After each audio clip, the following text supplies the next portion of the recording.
ada judulnya Mas Tato. Judulnya adalah Tribute to Bang Arif. Jadi Mas Tato itu adalah topiknya, pesan utamanya, judulnya, topik utama. Nah, itu yang pengen disampaikan.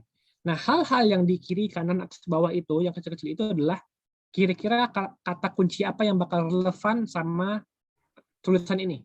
Misalkan nih, ada yang pelukan seorang ayah, masuk surga sekeluarga, push until limit, bergantung hanya kepada Allah, kurban 3 sapi, legacy, Safa, ruang peradaban, people shift. Itu hal-hal yang nyambung kepada kunci utamanya, pada topik utamanya.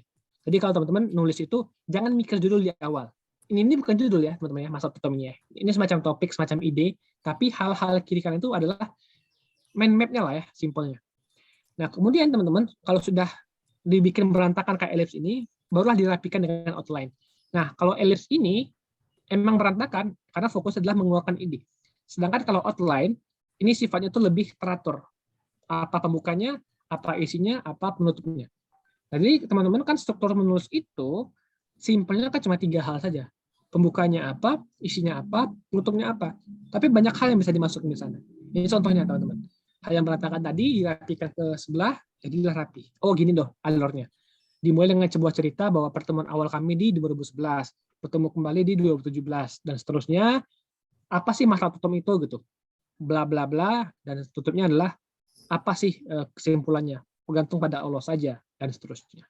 Oke, itu cara untuk membuat tulisan kita lebih rapi. Nah nih, how to write. Bagaimana cara kita mulai menulisnya? Pertama, kita mesti tahu dulu konsep utuh kita seperti apa. Misalkan, saya pengen menulis tentang bla bla bla bla bla bla. Bikinlah kerangka menulisnya. Oke, kerangka tulisannya. Yang kedua adalah free writing. Ingat, ada 2 langkah yang berbeda ya antara free writing sama editing. Yang pertama itu adalah free writing, menulis bebas. Karena kalau kita sambil ngedit nggak bakal selesai, kita bakal merepotkan diri sendiri.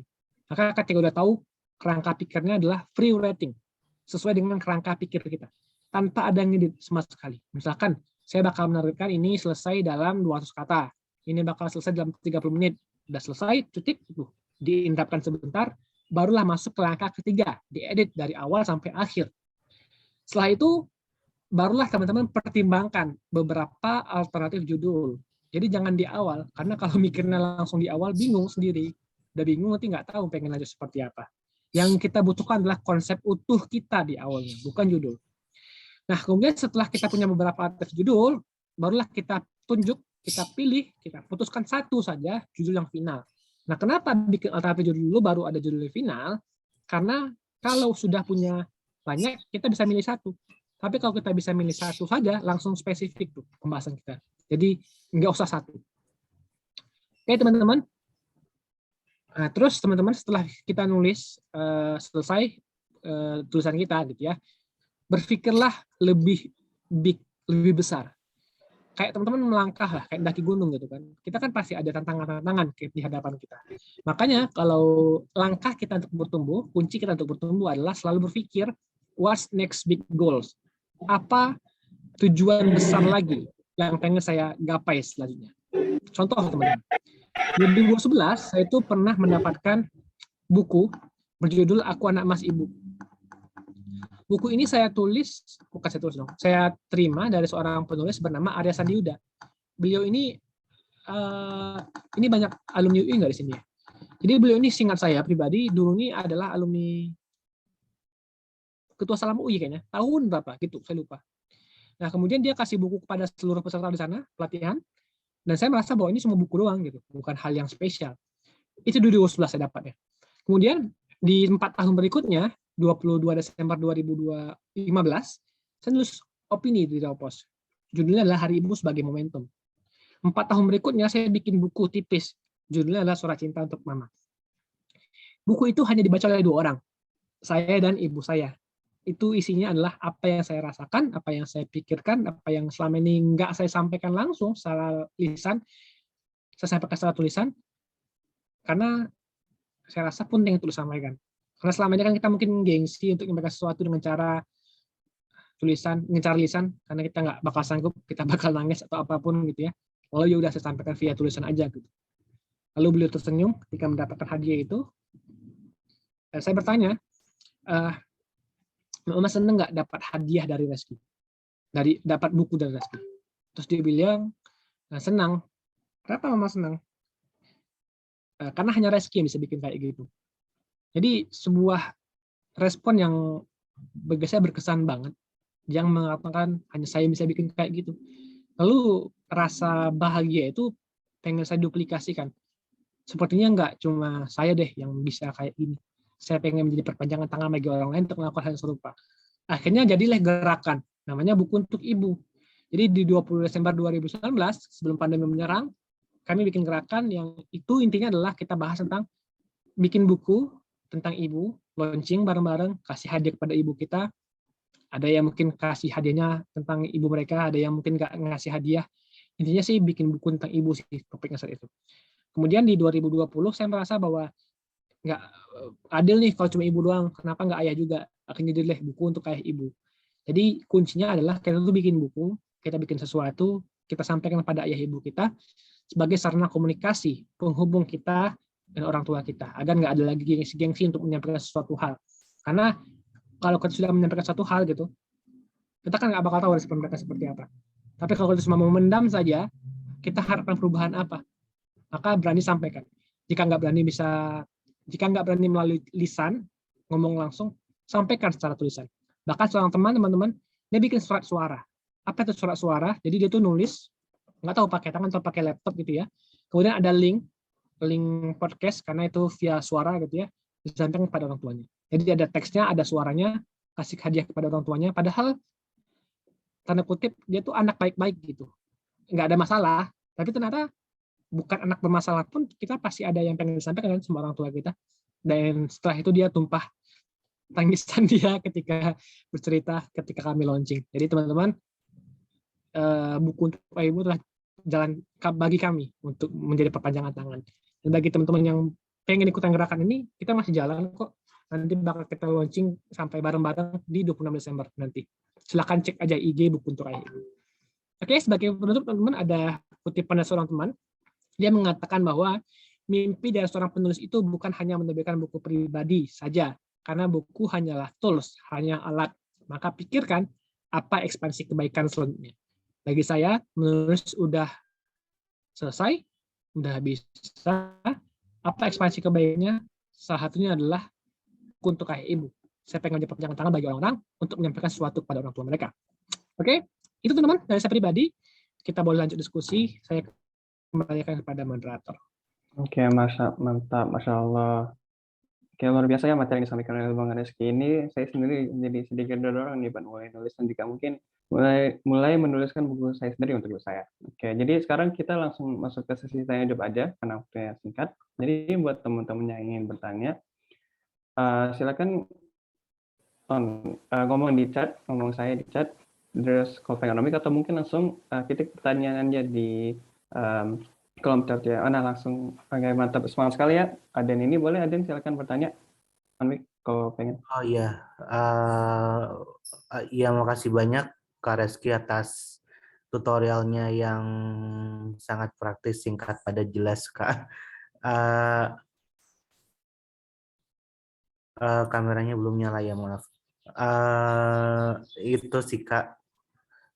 Sebenarnya saya udah sering membaca sih, membaca buku itu seringnya one book per week gitu, satu buku tiap minggu. Cuman kalau nulis berkebalikan banget ya. Udah pernah nyobain nulis buku harian 30 hari. Sekarang disuruh lagi sama terapis bicara biar memperlancar komunikasi juga. Pengen mulai lagi, cuman susah konsisten pas lagi kuliah gitu. Ada tips dan trik gak? Gimana caranya biar lebih gampang konsisten gitu, Kak? Oke, langsung jawab. Arif. Ya, langsung aja Bang. Oke. Aden minta jawaban praktis ya. Ini saya kasih jawaban praktis. Ikutan 30 DWC, Aden. Jadi saya tuh punya program namanya 30 DWC, Stress Writing Challenge. Itu tantangan selama 30 hari, menulis tanpa henti. Jadi ada grup WhatsApp-nya, ada koordinasinya.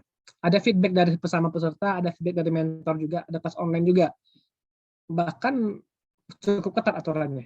Jadi kalau teman-teman join di sana ya, kan outputnya salah satunya adalah habit, terbangunnya habit selama 30 hari. Dan kalau selesai nanti ada peluang untuk bikin buku antologi bareng-bareng berdasarkan tulisan yang dipilih.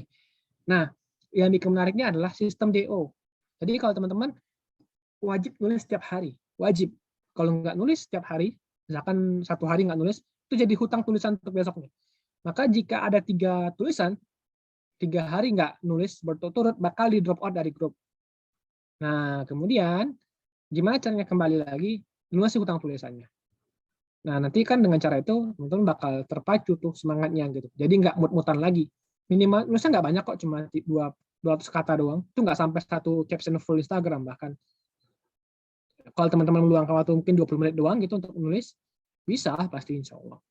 Itu mulai nanti bakal 21 Desember 2021 ini insya Allah. Nanti saya share lah flyernya, nanti panitia tolong share ke grup WhatsApp-nya. Oke, Kalau mau. siap. Oke, siap Bang. Gimana Dan? Jika sudah menjawab? Kan pengen solusi praktis dong. Kan ada yang kan kebutuhannya kan adalah support sistemnya. Oh ya, mantap. Sistemnya yang agak susah sih. Iya, betul. Saya bikin sendiri grup open chat di Line yang join cuma 7 atau 8, itu pun kayak grup mati gitu loh Kak. Belum Ya kan pinter kalau komunitas gitu. kalau itu kan nggak ada paksaannya Dan, yang baca siapa gitu. Kalau ke ini kan emang dikawal nih gitu. Iya, makasih banyak Kak jawabannya. Sama-sama.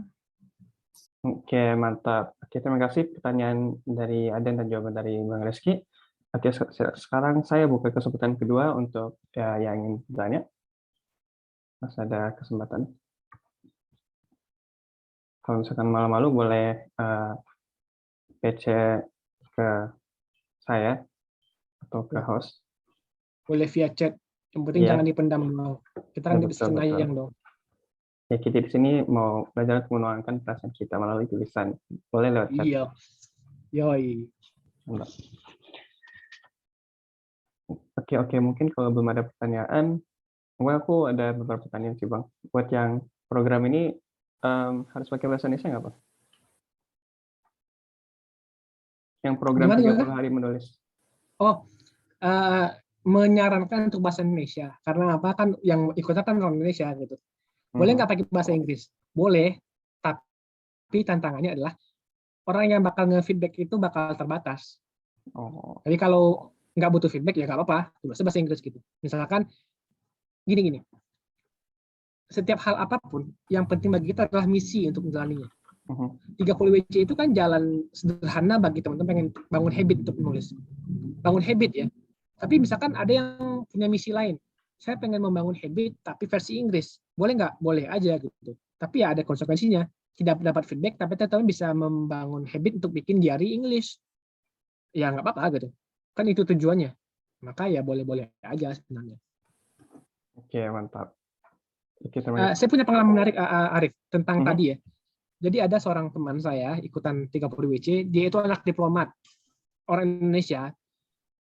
Dia tuh pernah ke 4 negara, Brazil, Indonesia, New Zealand, sama Jepang. Umurnya mungkin 24-an lebih kurang, lebih 23 lagi ya. Nah dia itu ngomong bahasa Indonesia itu nggak terlalu lancar, bisa, tapi dia nggak pede aja ngomong bahasa Indonesia. Alhasil dia kalau 30 WC itu pakai bahasa Inggris semuanya gitu. Kenapa? Ya mungkin bagi dia itu adalah cara dia untuk menyampaikan apapun kepada orang lain. Gitu. Oh ini yang dia rasain gitu. Atau ya bisa aja dianya gitu. Karena sehari-hari dia mungkin bahasa Inggris mungkin sama orang tuanya mungkin bisa aja. Oke Bang, oke. Terima kasih Bang. Sama-sama. Oke, sekarang aku buka kesempatan lagi buat yang ingin bertanya. Itu ada yang resen tuh, Dami. Oh ada, boleh silakan Dami. Langsung aja on mic dan ya. Halo Kak, kenalin aku Sadam dari Buku Donasi. Izin bertanya ya. Nih, maaf banget nih, aku baru join di jam 16.30 kayaknya deh kalau nggak salah. Jadi nggak nyimak dari awal, tapi ada satu pertanyaan yang lebih ke tanggapan Kak Reski Firmansyah gimana. Jadi waktu itu kan sempet pengen jadi bukan pengen jadi penulis sih, tapi lebih ke pengen nulis sesuatu gitu kan di salah satu platform gitu. Tapi waktu pengen nulis tiba-tiba ada yang bilang kayak bukan bilang sih, tapi lebih ke kata-kata. Kalau misalkan kalian mau jadi penulis, kalian harus membaca buku kurang lebih 100 buku. Itu kata-kata lupa dari mana, tapi itu terngiang-ngiang. Terus ini saya nggak pernah baca buku ya. Ini aku nggak pernah baca buku, tapi kok tiba-tiba udah pengen nulis aja gitu. Soalnya jujur aku sendiri kayak nggak bisa sih, bukan nggak pernah baca buku yang benar-benar langsung dari nol sampai selesai gitu. Itu nggak pernah. Jadi baca bukunya setengah gitu. Kayak sesuatu hal yang menarik aja gitu. Menurut kakak gimana kak? Itu aja sih kak. Thank you. Kum. Oke, langsung aja Oke, Bang. siap. Thank you, Dami. Pertanyaan menarik banget ya. Tanggapan yang bikin kena mental ya. 100 buku baru bisa nulis. Saya pengen revisi kalimat si orang itu yang saya nggak tahu siapa ya. Gini, kalau pengen nulis, kita tuh nggak butuh baca 100 buku. Tapi kalau pengen jadi penulis buku yang bagus, ya kita harus banyak baca buku. Saya ulangi lagi ya, kalau cuma nulis doang, ya nggak butuh banyak baca buku, karena kan kita punya stok dong. Apakah teman-teman merasa rindu, merasa resah, merasa kecewa, harus baca buku dulu? Enggak, gitu. Tapi kalau pengen nulis buku yang bagus, bikin tulisan yang bagus, harus banyak baca buku. Kenapa? Karena dengan banyak baca buku, itu tuh bakal tertata, tata bahasa kita. Jadi gini, kita banyak baca nih, kita melihat tata bahasa yang baik seperti apa. Banyak baca buku, semakin banyak baca buku, semakin banyak kosakata kita. Itu bakal bantu kita. Tapi selama kita nggak nulis ya percuma aja. Tapi kalau kita cuma nulis diary harian doang gitu ya, modalnya apa? Modalnya cuma hal-hal receh dalam hidup kita gitu. Apakah teman-teman tahu bahwa tim-tim konten kreator itu di Instagram gitu ya, mereka tuh nggak banyak baca buku sebenarnya. Mungkin ya. Teman-teman tahu di sini apa nggak sih? Ads semakin di Devan. Saya suka konten itu, konten demotivator. Dia kontennya keren aja, lucu lah. Dia tuh bikin hal-hal receh aja gitu. Tapi ternyata bukan dari bacaan, tapi dari kegelisahan orang lain. Jadi kalau Dami pengen menuang, tergantung tujuannya aja. Kalau pengen jadi penulis yang bagus ya emang mesti banyak baca buku. Tapi kalau cuma untuk nulis hal-hal biasa aja, menuangkan kegelisahan, beban pikiran ya tuangkan aja gitu. Tapi gini, teman-teman semua ya, jadi penulis tuh nggak harus profesi, ya. Karena kan kita bisa jadi apapun, kecuali jadi presiden. Karena kan mesti dipilih dulu. Ya, kita pengen jadi profesi apapun bebas aja. Yang penting kita mau. Kita bisa jadi bidan yang menulis, kita bisa menjadi pengusaha yang menulis, kita bisa menjadi dosen yang menulis, apapun. Karena menulis itu adalah aktivitas. Tapi ketika teman-teman pengen menjadikan sebagai profesi, maka yang mesti ada konsekuensinya. Misalkan jadi penulis itu bisa jadi penulis buku, bisa jadi content writer, bisa jadi UX writer, bisa jadi script writer, bisa jadi apapun. Jadi jangan merasa bahwa penulis itu cuma nulis buku doang, enggak. Banyak kok profesi lainnya. Jadi konten kreator kan juga nulis. Jadi begitu sih, Dami, tergantung konteksnya. Jadi jangan ditelan mentah-mentah pernyataan dari saya nggak tahu siapa itu. Terjawab ya, semoga ya Dami ya. Gimana Dami? Iya kak, aman. Nyerna sih. Sebenarnya udah berpikir kak, itu tuh maksudnya tuh bukan 100 buku, tapi lebih ke banyak pengetahuan yang bisa diambil dulu, baru kita bisa terjun sebagai seorang penulis. Ya, gitu ya, sih, betul. nangkepnya ke situ. Cuma pengen tahu tanggapan Kak Rizky Firmansyah aja. Gitu. Ya, itu tanggapan saya. Oke, mantap. Terima kasih pertanyaan keren dari Dami dan jawaban keren juga dari Bang Rizky. Jadi untuk sesi tanya jawab, mohon maaf ya untuk sudah selesai karena waktunya itu hanya ada itu aja. Terus Arif, ya? saya boleh tanggapi sedikit nggak nih dari Aden Fauzan di chat ini? Oh boleh. Kan tadi dia mengatakan bahwa ibunya ngatain bahwa mendingan jadi pembicara daripada jadi penulis, kena mental, padahal pembicara sambil nulis bias. Gini, kita bisa jadi dua-duanya. Kita bisa jadi penulis dan pembicara. Saya melakukan hal itu. Bicara sendiri agak belepotan dikit, teman-teman. Saya ini ngomong agak cepat, tapi kalau agak lambat harus dibiasakan. Saya dulu juga ikutan terapis bicara sih dulunya, tapi nggak rutin banget. Jadi jadi seorang penulis itu tantangannya adalah kita tuh harus bisa, kalau kita jadi bicara itu tuh ngomong langsung aja, kasarnya kan gitu, nggak pakai mikir lah. Tapi kalau kita jadi nulis itu kita bikin skrip dulu, kita mesti menata kata seperti apa, seperti apa, seperti apa. Coba deh tanya sama seluruh pembicara itu, apakah mereka bisa nulis? Belum tentu. Tapi apakah seluruh penulis bisa bicara? Enggak juga, belum tentu juga. Jadi why not buat? Kenapa nggak dua-duanya? Jadi ya, lagi, salah satu bukti kita bersyukur sama Allah adalah mengoptimalkan potensi yang kita punya. Jadi jika bisa dua-duanya, kenapa cuma satu? Gitu ya. Gitu, Arif, untuk menanggapi.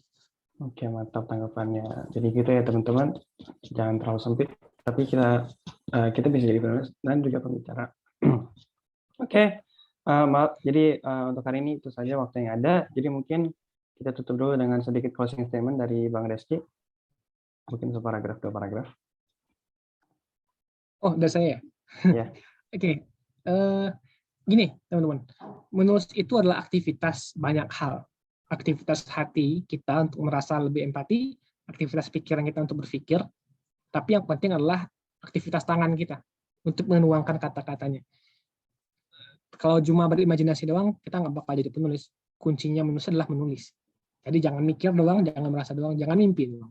Jadi selamat menuangkan kata pertama, karena 1000 halaman dimulai dari halaman pertama. Begitu. Oke, mantap.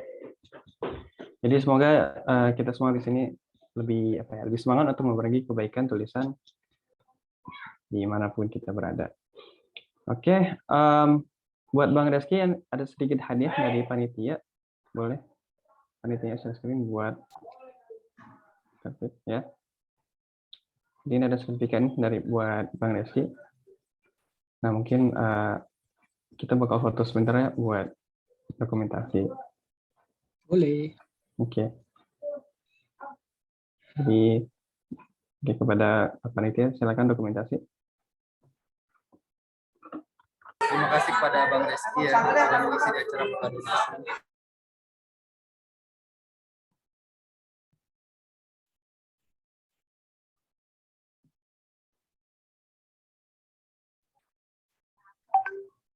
Oke, udah mungkin Bang Fikri lagi ini. Mungkin saya yang itu.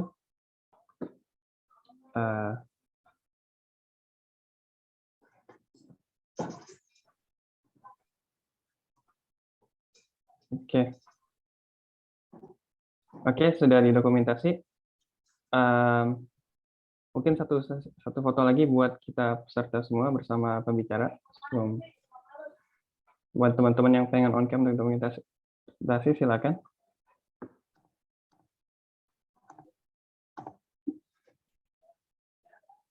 Oke. Boleh silakan langsung ababain, Nur.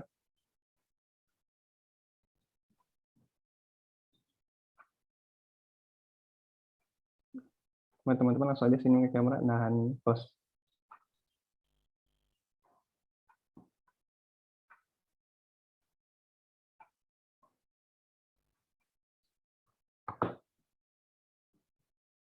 Oke, sekarang slide kedua. Buat teman-teman di slide kedua.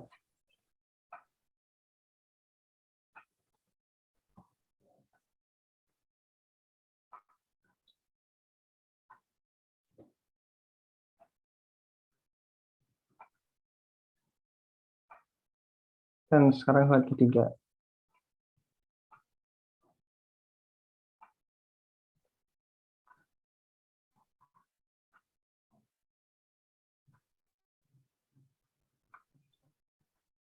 Apakah sudah, Nur? Oke, sip, mantap. Oke, itu saja untuk sesi dokumentasi. Terima kasih banyak kepada Mbak Reski sudah mengisi hari ini. Jazakumullah khairan. Semoga kita semua mendapatkan keberkahan dari ilmu yang dibagikan hari ini. Kepada Bang Reski, apabila ada saya dengar Bang Reski lagi ada kegiatan lain ya. Ya, oke.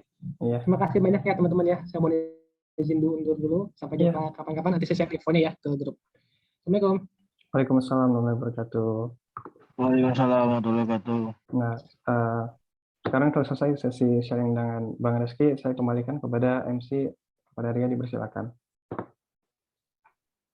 Baik, Masya Allah, seru sekali materi pada hari ini. Alhamdulillah, terima kasih banyak kepada Kak Reski yang udah pamit duluan. Dan makasih juga kepada Kak Arif yang udah mandu materi kita pada hari ini. Sebelumnya, kami akan memberikan hadiah kepada Kak Arif berupa sertifikat yang udah menjadi moderator pada hari ini. Kepada panitia, silahkan. Baik, kita akan dokumentasi terlebih dahulu kepada kakak panitia.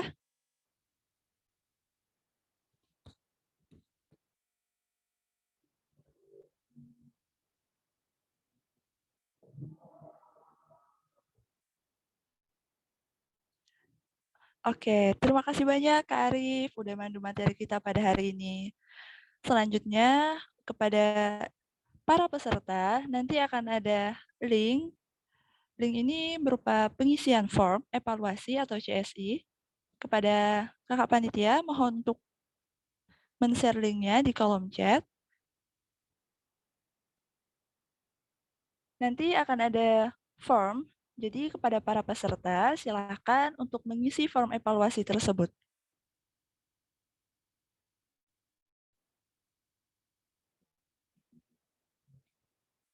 Baik, sambil menunggu kakak panitia mengirim form evaluasi di kolom chat. Nah, sepertinya sudah disampaikan. Selanjutnya akan ada penyampaian informasi dari Kak Fikri. Kepada Kak Fikri, kami persilahkan. Baik, terima kasih. Apakah suaranya terdengar ya? Sepertinya agak noise, Kak.